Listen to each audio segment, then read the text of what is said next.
When we consider the vast and vibrant tapestry of human history on the North American continent, what images first spring to mind when we speak of the peoples who inhabited these lands long before the arrival of European explorers? For many, the mental landscape might be painted with broad strokes, perhaps a lone figure atop a horse silhouetted against a prairie sunset, or a cluster of conical tipis dotting an endless plain. We might recall fragmented stories of courageous warriors or wise elders, often filtered through the lens of historical narratives that, while well-intentioned, frequently simplify, romanticize, or even diminish the extraordinary complexity of these societies.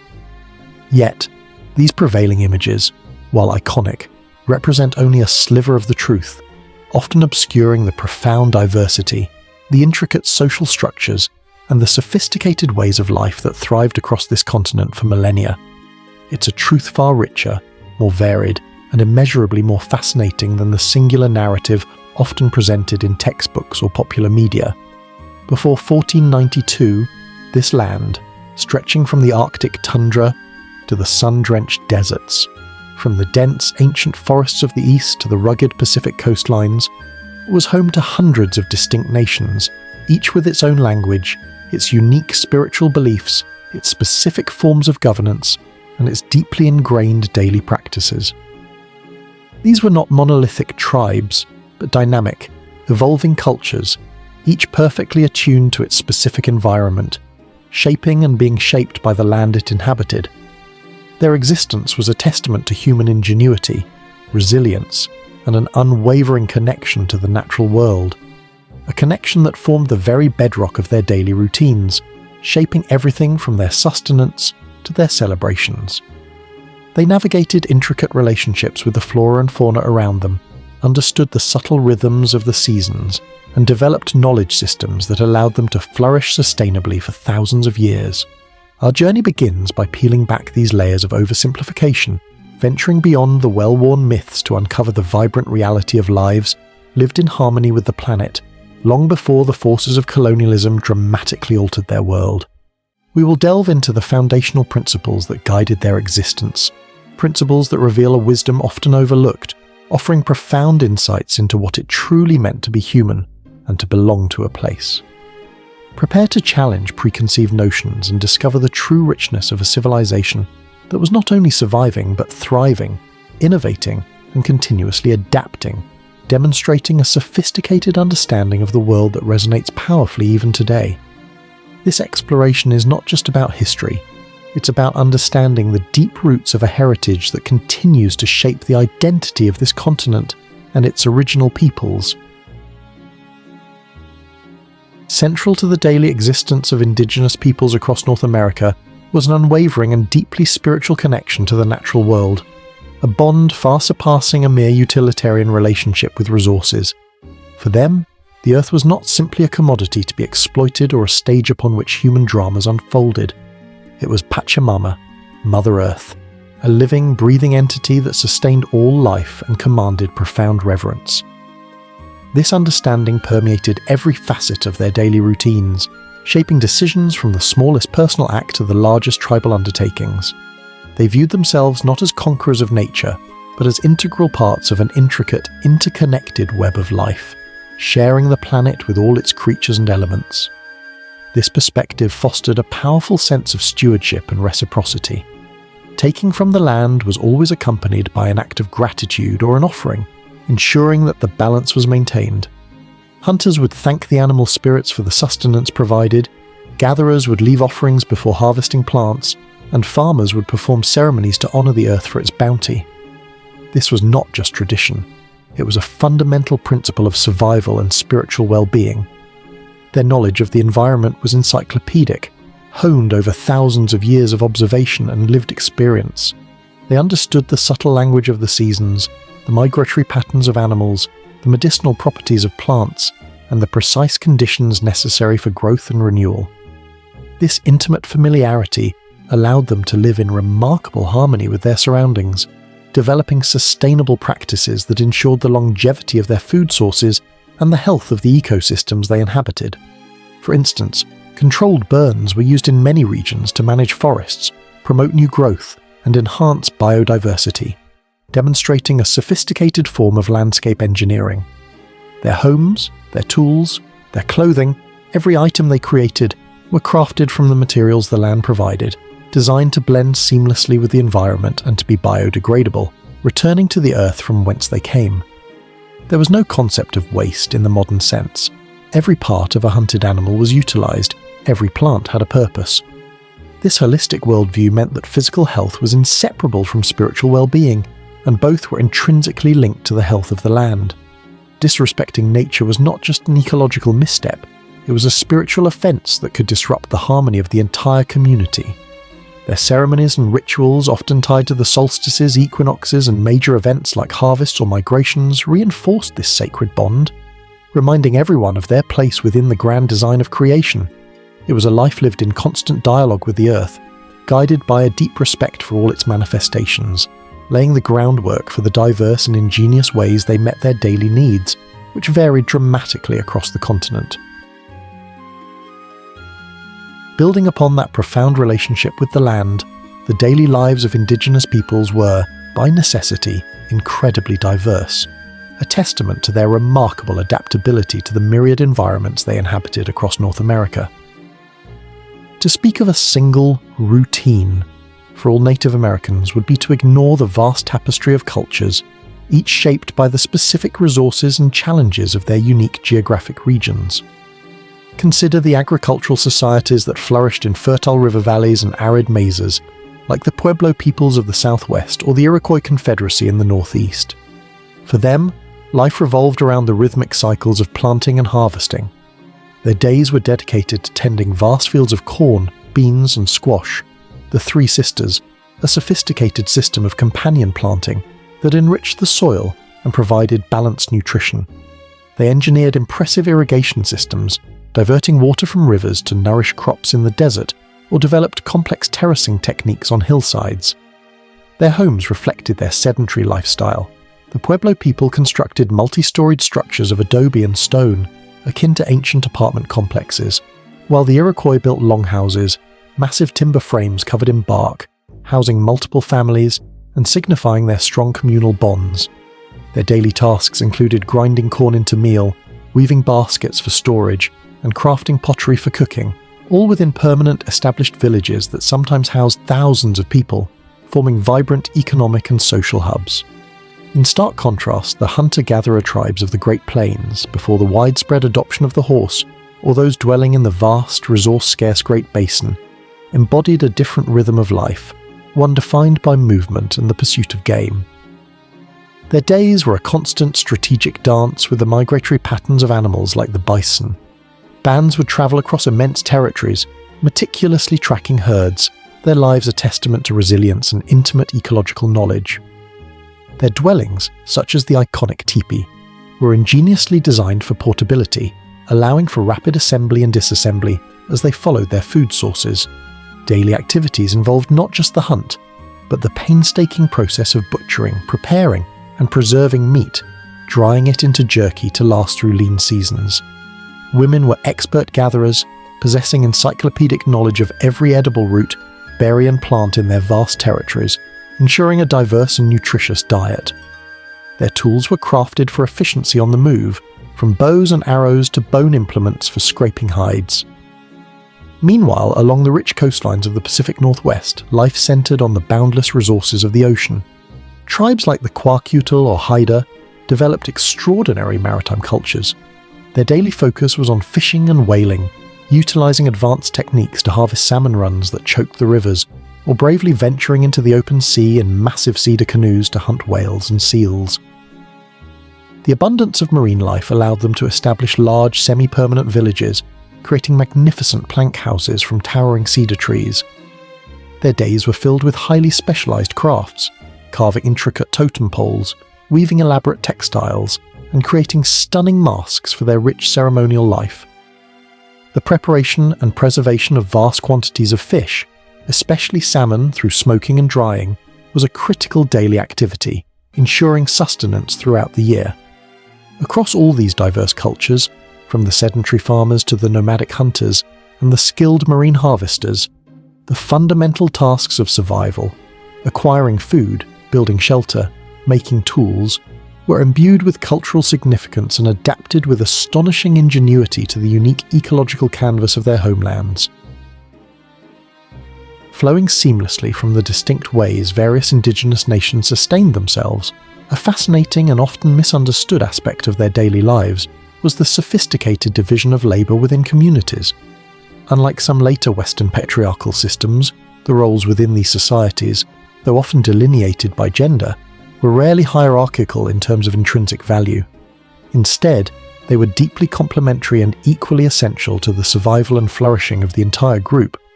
This wasn't about one role being better than another.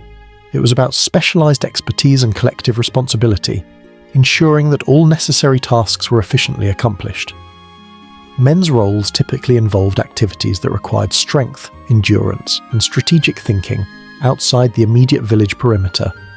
Their days were often dedicated to hunting and fishing, skills honed from childhood, requiring immense patience, tracking abilities, and an intimate understanding of animal behaviour.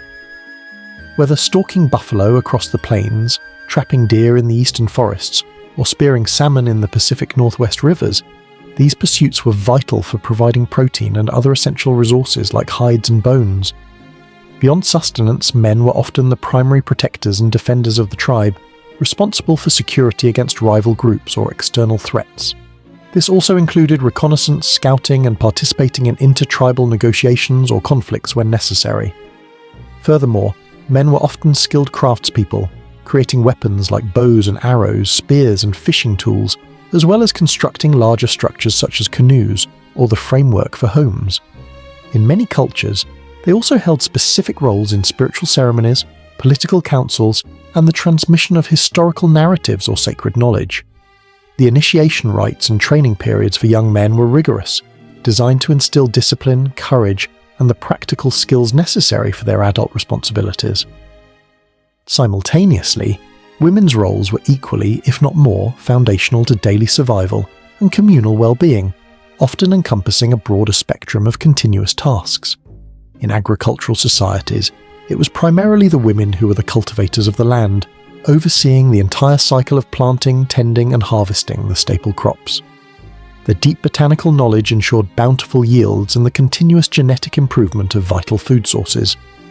In gathering societies, women were the expert foragers, knowing precisely when and where to find edible roots, berries, nuts, and medicinal plants across vast territories, a knowledge critical for dietary diversity and health.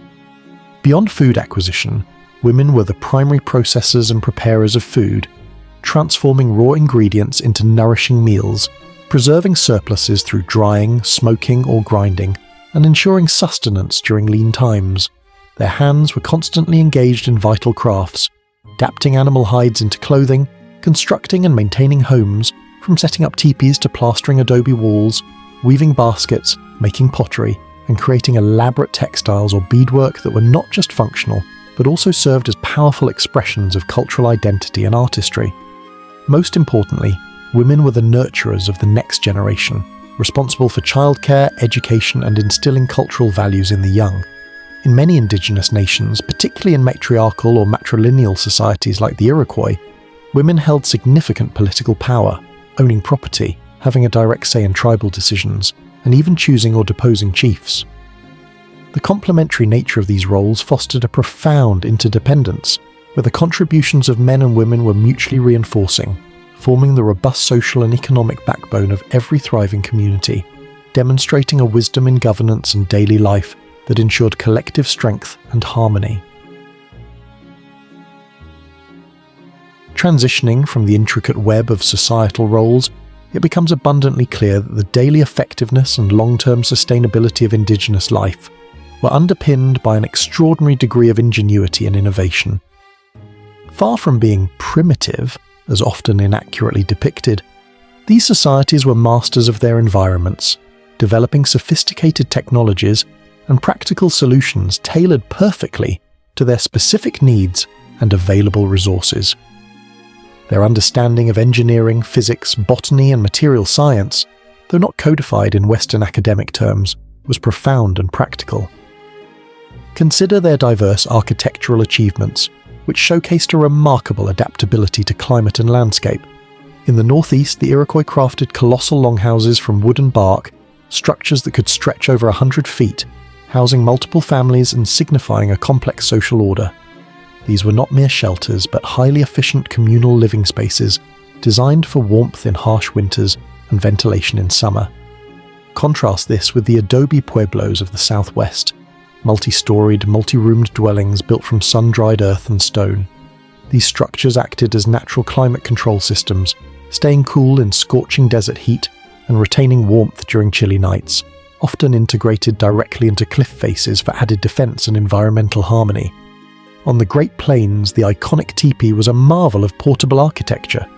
A cone of tanned hide stretched over sturdy poles, ingeniously designed to withstand fierce winds, provide insulation, and be quickly erected or dismantled as nomadic bison hunters followed their prey. Along the Pacific Northwest coast, the abundance of monumental cedar trees allowed for the construction of impressive plank houses, large rectangular dwellings featuring intricate carved facades and internal support beams. Each housing type was a testament to sophisticated material knowledge and adaptive design. Beyond shelter, their tool-making and agricultural technologies were equally impressive. Farmers in many regions developed advanced irrigation systems, some dating back thousands of years, to channel water efficiently to their crops, turning arid lands productive. Their knowledge of companion planting, like the Three Sisters, corn, beans, and squash, was a form of permaculture that naturally enriched the soil, deterred pests, and provided a balanced diet, showcasing an intuitive understanding of agroecology that predates modern scientific classification. Tools were crafted with precision from available materials: flint and obsidian for razor-sharp blades, bone for needles and awls, wood for bows, arrows, and digging sticks. The development of sophisticated fishing technologies, from intricate weirs and nets to specialized harpoons and fish traps, allowed coastal and riverine communities to harvest abundant marine resources sustainably. Basket weaving was not merely an art form but a high-level technology, producing containers so tightly woven they could hold water or even be used for cooking with hot stones. Pottery, developed independently in various regions, provided durable vessels for cooking, storage, and ceremony, often adorned with intricate designs that told stories or conveyed spiritual meaning. Even transportation varied dramatically, from the birchbark canoes of the eastern woodlands, nimble and lightweight for navigating rivers and lakes, to the massive cedar dugout canoes of the Pacific Northwest, capable of navigating rough coastal waters and carrying tons of cargo. This pervasive spirit of resourcefulness and practical innovation meant that indigenous peoples were not just surviving, they were thriving, continuously adapting and shaping their environments with a deep, intuitive wisdom that allowed their cultures to endure for millennia, setting the stage for their rich spiritual and social lives. Beyond the practical mastery of their environments and the ingenious application of technology, the daily lives of indigenous peoples were inextricably woven into a rich and profound spiritual and social fabric. For them, life was not compartmentalized into secular and sacred. Every action, every decision, every interaction was imbued with spiritual significance and communal purpose. This holistic worldview meant that rituals and ceremonies were not isolated events, but continuous threads running through the tapestry of their existence, reinforcing their connection to the unseen world, their ancestors, and the very forces of creation. Before a hunt, during a harvest, or when a child was born, specific prayers, songs, and offerings would be made, acknowledging the interconnectedness of all beings and expressing gratitude for the gifts of the earth. These ceremonies, often tied to the cycles of the moon and sun, the changing seasons, or significant life milestones, served as powerful communal bonds, bringing everyone together in shared purpose and reinforcing their collective identity. The oral traditions played a pivotal role in this daily spiritual and social education. Elders and skilled storytellers were the living libraries of their nations, recounting origin myths, historical events, moral lessons, and practical knowledge through captivating narratives. These stories, passed down meticulously through generations, weren't just entertainment. They were the primary means of transmitting cultural values, spiritual beliefs, and the collective wisdom of the community, ensuring that the young understood their place within the lineage and the responsibilities that came with it. The social structures themselves were remarkably sophisticated and varied, ranging from closely knit family bands to complex confederacies like the Iroquois, which operated with democratic principles centuries before European nations adopted similar systems. Daily life was governed by a strong sense of community and mutual aid. Decisions were often made through communal consensus, with leaders and elders guiding discussions in councils where every voice could be heard. This emphasis on collective well-being over individual gain was a cornerstone of their societies. Children were raised not just by their parents, but by the entire community, fostering a deep sense of belonging and shared responsibility. Intertribal relations also formed a significant part of their daily and seasonal cycles. Trade networks, some spanning thousands of miles, facilitated the exchange of goods like obsidian, copper, shells, and highly valued furs, but also ideas, technologies, and cultural practices. Alliances were formed for mutual defense or shared resources, and intricate protocols governed interactions between different nations, demonstrating a nuanced approach to diplomacy and coexistence. Even when conflicts arose, warfare often followed specific customs and was rarely aimed at total annihilation or conquest in the way European conflicts were. Ultimately, the vibrant spiritual life, robust social structures, and complex intertribal relationships created cohesive, resilient, and deeply meaningful daily routines, fostering a sense of belonging and purpose that allowed these diverse nations to thrive for millennia before the profound disruptions of colonization. Bringing our exploration of pre-colonial indigenous life full circle, it becomes profoundly clear that these were not simple or static societies, but rather incredibly dynamic, sophisticated, and deeply integrated cultures. We've journeyed beyond the narrow confines of common misconceptions to reveal a world characterized by immense diversity, where hundreds of distinct nations flourished, each adapting ingeniously to their unique landscapes, from the arid deserts to the lush coastlines. This adaptability was underpinned by a pervasive connection to Mother Earth, not as a resource to be exploited, but as a sacred entity to be respected and sustained. This deep reverence fostered practices of true environmental stewardship, ensuring the health of the land for countless generations. We've seen how complementary roles between men and women, children and elders, formed the resilient backbone of their communities, each contribution valued equally for the collective good. Their daily routines were a testament to remarkable ingenuity and innovation, evident in everything from their climate-adapted homes and sophisticated agricultural systems to their expertly crafted tools and intricate transportation methods. And through it all, a rich spiritual and social fabric, interwoven with ceremonies, oral traditions, and communal decision-making, provided profound meaning and cohesion to their lives. While the arrival of European colonizers undeniably brought cataclysmic changes and immense suffering, profoundly disrupting these established ways of life, it is crucial to remember that this video is focused on the vibrancy and complexity of what was. It is a story not of primitive peoples awaiting discovery, but of thriving civilizations with millennia of accumulated knowledge, wisdom, and cultural richness. The systems of governance, the sustainable land management practices, the deep respect for all living beings, and the strong community bonds that characterized pre-colonial indigenous societies offer invaluable lessons that resonate powerfully in our modern world. From environmental crises to the search for more equitable social structures, the wisdom of these original peoples provides profound insights. Understanding their past is not just an academic exercise, it's a vital step towards recognizing the enduring legacy and resilience of indigenous peoples today. Their cultures continue to thrive, adapt, and contribute immensely to the fabric of North America, carrying forward traditions and knowledge that are more relevant than ever. By truly seeing and appreciating the depth of their pre-colonial existence, we can better honor their past, understand their present, and support a future where their voices and wisdom are fully recognized and celebrated.